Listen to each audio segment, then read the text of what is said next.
You deserve the situation that you're in right now. I deserve the situation that I'm in too. You don't know what I'm going through right now, and I don't know what you're going through right now, whether that's good or bad. But what we both know is that our previous actions are what led us here.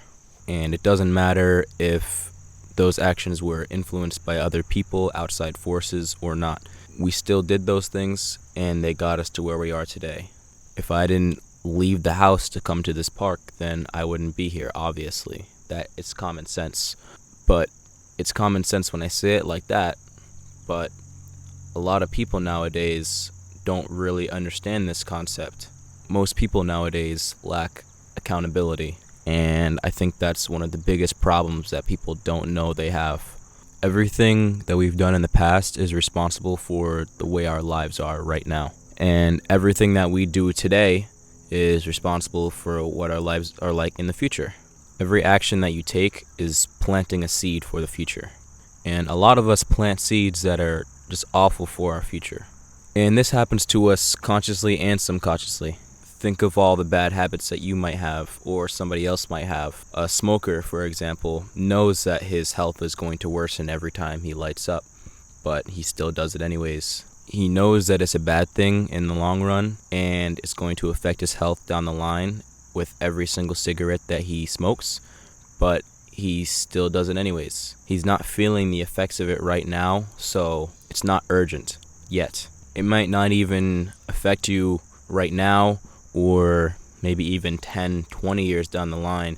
That guy might think that he's okay, but as time goes on, he could develop like lung cancer or mouth cancer or just various other types of life-altering conditions that are irreversible. If you smoke for 40 years straight, you deserve to have lung cancer.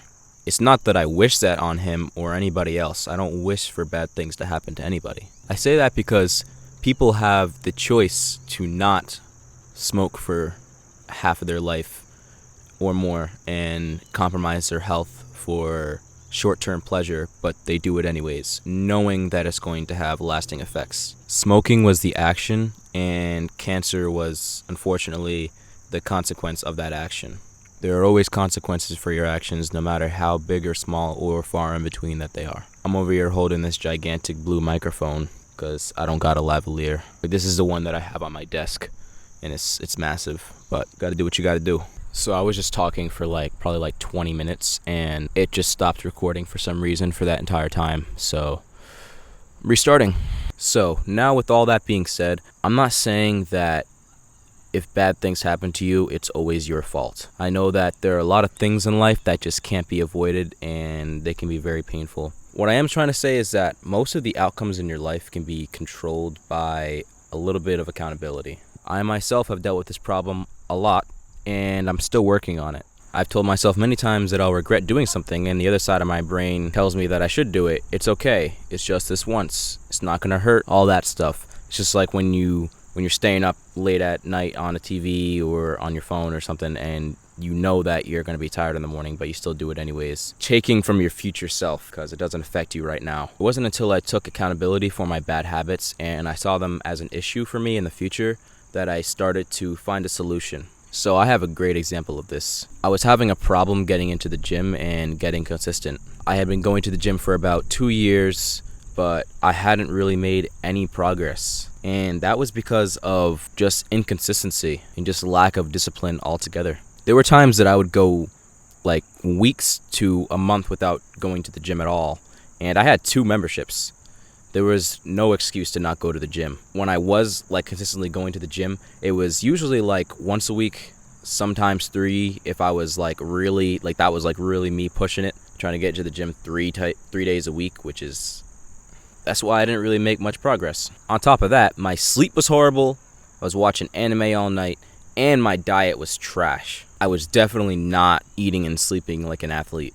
It's not like I was in terrible shape or anything like that, visually at least.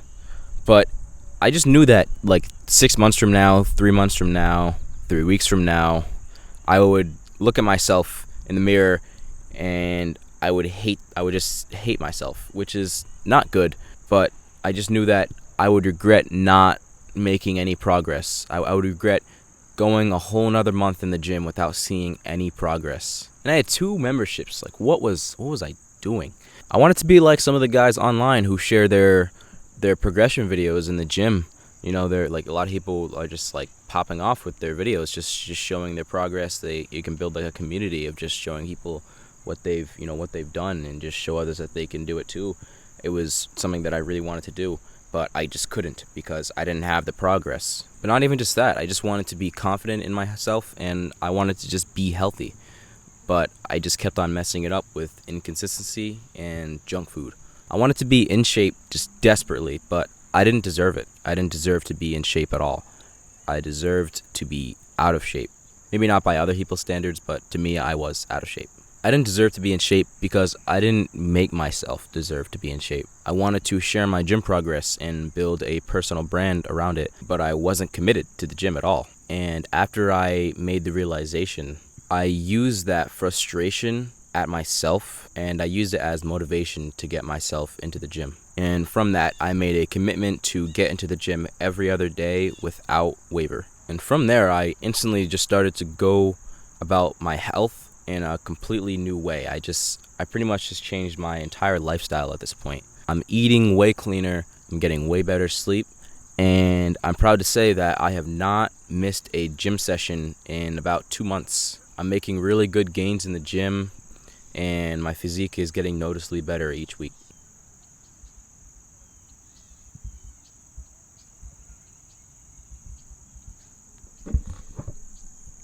Had to get the thumbnail real quick. So, how can you make this change in your life? I'm going to give you some actionable steps that you can use to take control of your own life. And I recommend that you take out a notebook and write these things out. It'll help you understand your mind. You're not going to get the same mental clarity if you don't do it. Trust me, bro. So number 1, take a step back and look at your situation. What actions have you done in the past that led you to where you are today? These are habits or just things that have happened like years ago. Just take a look at the big picture and just write these out. These can be good things or bad things. It's just to help you get a good grasp of your habits right now.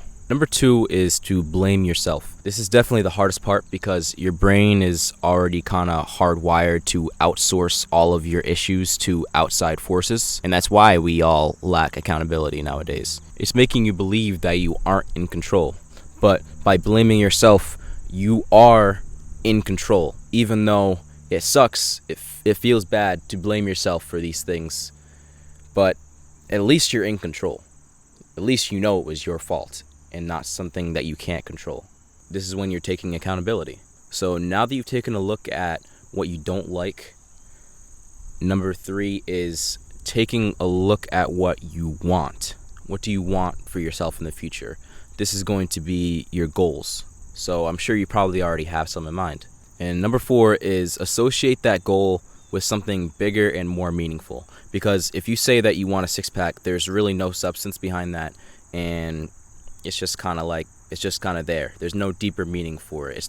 You're not gonna wake up every day thinking I want a 6-pack, so I'm gonna do this, this, and this. It's not gonna get you there. You need to have something deeper. You can want a 6-pack or anything else that you want, but it's just not enough. You need a bigger goal. If you want to attract somebody, maybe that's the reason, but that's not as deep as wanting to better yourself and get in shape for yourself. So if you want to get good health habits now, then so that way you can have a longer and more healthy life later, maybe that's your reason.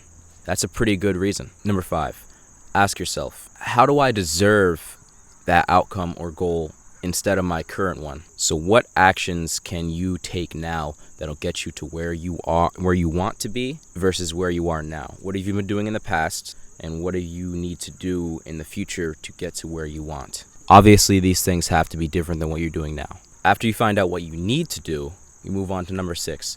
You need to develop a system or a plan that you know you can stick to. You have to commit to it long term. This ain't a New Year's resolution. This is not going to last the first month of the year. This is a lifestyle change. Don't change your diet to change your life. Change your life to change your diet. I think that was from Atomic Habits. This is how you make yourself deserve what you want. And last step, number 7, is take action. You have to remember that your actions rely on you and you alone. This video isn't going to help you if you don't take action. I can only do so much. I'm just giving you some information, but at the end of the day, you're the only person that can really help yourself. I'm doing my best here. You just have to adopt the idea that no other person or thing has power over you and your life. And through that, you will start to take control of it. I talk about this a little bit in my self-improvement trap video. I recommend you check that out. So to kind of quickly summarize it and leave you with something, taking accountability is the first step in controlling your outcomes. Most people can't change because they can't accept the fact that their previous actions are what got them to where they are today. A lot of things are your fault, and that's okay. You deserve the consequences of every action you take. You just have to take the right ones. You should sign up to my newsletter. Link is in the description. It's real easy. Just give me your email. I'm not going to spam you or anything. You should check it out. And maybe you should take a break from YouTube after this. Also, you should go outside. It's real nice out. It's beautiful outside. We got the geese out here. Just go outside every once in a while. Touch some grass after this. How about that? You look like you could use some sun. All right, I'll stop roasting you now. Thank you for watching, and see ya.